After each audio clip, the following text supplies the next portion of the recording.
May mga biyayang dumarating sa buhay na akala natin sila na ang sagot sa lahat ng problema natin. Kayamanan, ginto, himala.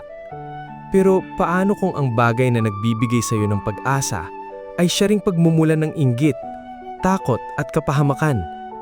At paano kung sa mundong puno ng kasakiman, isang batang mahirap lamang ang may pusong karapat-dapat sa tunay na biyaya? Ito ang kwento ng isang batang halos mawalan na ng pag-asa sa buhay hanggang sa makilala niya ang mahiwagang kambing.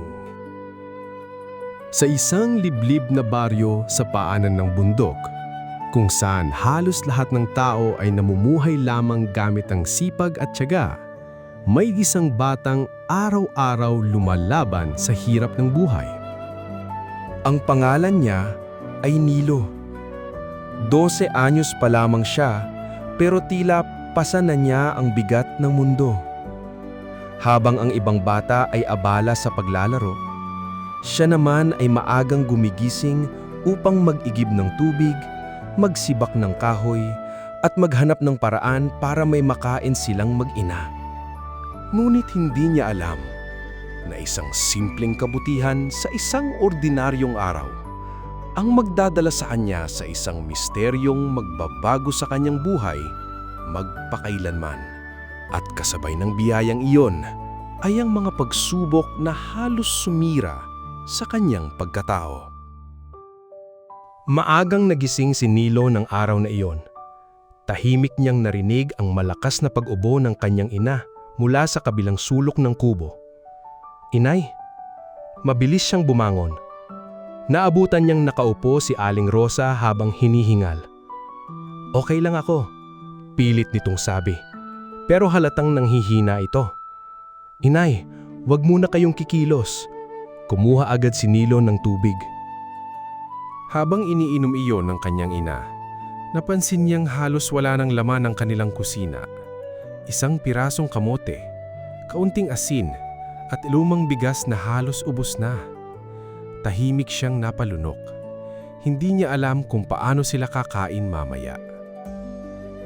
Pagkatapos mag-igib ng tubig, nagpunta si Nilo sa bayan upang magbenta ng kahoy. Bitbit niya ang mabigat na tali ng pinulot niyang kahoy habang naglalakad sa ilalim ng mainit na araw. Pagdating sa palengke, lumapit siya sa isang tindero. "Manong, baka pwede niyo pong bilhin." Tinignan ng lalaki ang kanyang dala. 30 piso. Nagulat si Nilo. "Ha?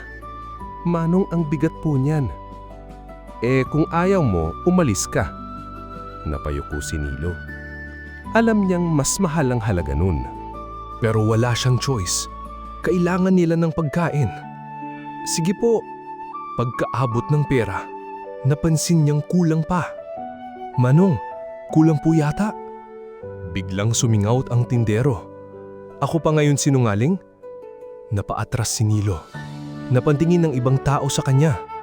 Namula siya sa hiya. Hindi po. Umalis ka na nga rito." Tahimik na umalis si Nilo habang mahigpit na hawak ang maliit na perang natanggap niya. Habang naglalakad, unti-unting namumuo ang luha sa kanyang mata. Hindi dahil sa init, hindi dahil sa pagod, kundi dahil pakiramdam niya wala siyang laban sa mundo. Kinagabihan, biglang lumakas ang ulan. Ang manipis nilang bubong ay nagsimulang tumulo. "Tulo na naman," mahinang sabi ni Aling Rosa. Mabilis na kumuha si Nilo ng timba at palanggana. Pero masyadong malakas ang ulan. Tumutulo ang tubig sa iba't ibang bahagi ng kubo. Biglang humihip ang malakas na hangin. Crack! Nayanig ang lumang dingding. "Inay!" Niyakap agad ni Nilo ang kanyang ina habang pumapasok ang malamig na hangin. Takot na takot si Aling Rosa. "Anak, baka bumagsak ang bubong." "Hindi po, kakayanin natin." Pero kahit si Nilo, nanginginig na rin sa takot. Buong gabi silang hindi nakatulog habang ang ulan ay tila gustong tangayin ang kanilang munting tahanan. Kinabukasan, halos putik ang buong paligid. Nagpunta si Nilo sa kagubatan upang maghanap ng kahoy. Habang naglalakad, napansin niyang sobrang tahimik ng paligid. At doon niya narinig, "Me!" Huminto siya. Sinundan niya ang tunog hanggang sa makita ang puting kambing na sugatan at nakatali sa puno. Ngunit bago siya makalapit, may narinig siyang sigaw. Hoy! Napalingon siya. 2 batang siga sa baryo ang papalapit, sina Dario at Berto.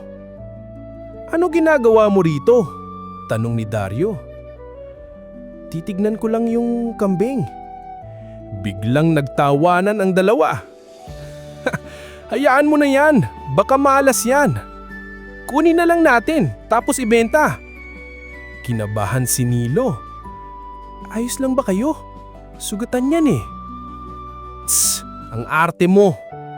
Biglang itinulak siya ni Berto. Natumba si Nilo sa putikan. Pero habang papalapit sila sa kambing, biglang naging mailap ito, parang galit. "Me!" Nagulat ang dalawa. "Ano ba yan?" Biglang pumalag ang kambing. Natakot sina Dario at Berto. "Buisit na hayop yan!" Umalis ang dalawa habang nagmumura. Tahimik namang tumayo si Nilo. Dahan-dahan siyang lumapit. "Ayos lang, hindi kita sasaktan." At parang naramdaman iyon ng kambing, unti-unti itong kumalma. Pag-uwi ni Nilo, dala ang kambing, agad silang pinagtinginan ng mga kapitbahay. "Ano yan? Bakit may kambing kayo? O baka ninakaw nyo yan?" Lumabas si Aling Rosa habang hawak ang lumang panyo sa kanyang balikat. "Nakita lang po ni Nilo sa gubat." Biglang sumingit si Aling Pasing, ang pinakamatabil na babae sa baryo. "Naku, baka may sakit yan! O baka may-ari tapos magnanakaw pala kayo." Nang laki ang mata ni Nilo. "Hindi po, sugatan po kasi siya kaya tinulungan ko lang." Pero lalo lang nagtawanan ng ilang tao. Napahiya si Nilo. Yumuko siya habang mahigpit na hawak ang lubid ng kambing. Maya-maya, lumapit si Mang Tonyo, isang matandang kapitbahay. "Tama na kayo. Tumulong lang yung bata." Tumahimik ang ilan, pero ramdam pa rin ni Nilo ang matalim na tining ng mga tao. Pagpasok nila sa kubo, marahang nilinis ni Nilo ang sugat ng kambing gamit ang basang tela. "Ayos ka lang ha?" "Me!" Tahimik na napangiti si Nilo. Sa unang pagkakataon matapos yung mahabang panahon, parang may kasama na siya sa gitna ng hirap. Lumipas ang mga araw at unti-unting naging malapit si Nilo sa kambing. Pinangalanan niya itong Puti. Kapag nag-iigib siya ng tubig, sumusunod si Puti. Kapag nagsisibak siya ng kahoy, nakahiga lamang ito sa tabi niya. Minsan, habang pagod na pagod si Nilo, naupo siya sa ilalim ng puno habang nakayuko. Tahimik na lumapit si Puti at humiga sa tabi niya. "Parang naiintindihan mo ako, no?" "Me!" Napangiti si Nilo kahit pagod. At sa unang pagkakataon, nakaramdam siya ng konting saya. Ngunit isang gabi, may kakaibang nangyari. Nagising si Nilo dahil sa mahinang tunog mula sa labas ng kubo.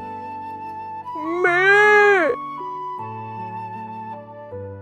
Paglabas niya, nakita niyang nakatayo si Puti sa ilalim ng maliwanag na buwan.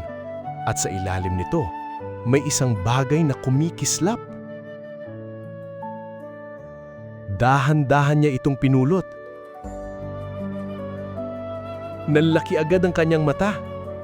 Ha? Isang gintong barya. Napakurap siya. Akala niya nananaginip lang siya. Pero totoo yun. Kinabukasan, agad ipinakita ni Nilo ang gintong barya kay Aling Rosa. "Inay, tingnan niyo po!"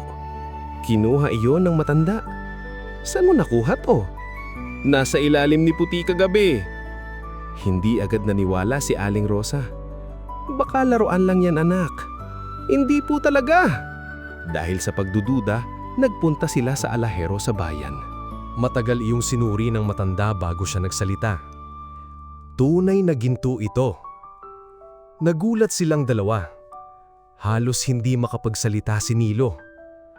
Pero habang pauwi sila, tahimik lamang si Aling Rosa. "Anak, baka delikado ito." "Bakit naman po?" "Kapag nalaman ng tao." At tama siya. Unti-unting gumanda ang buhay nila.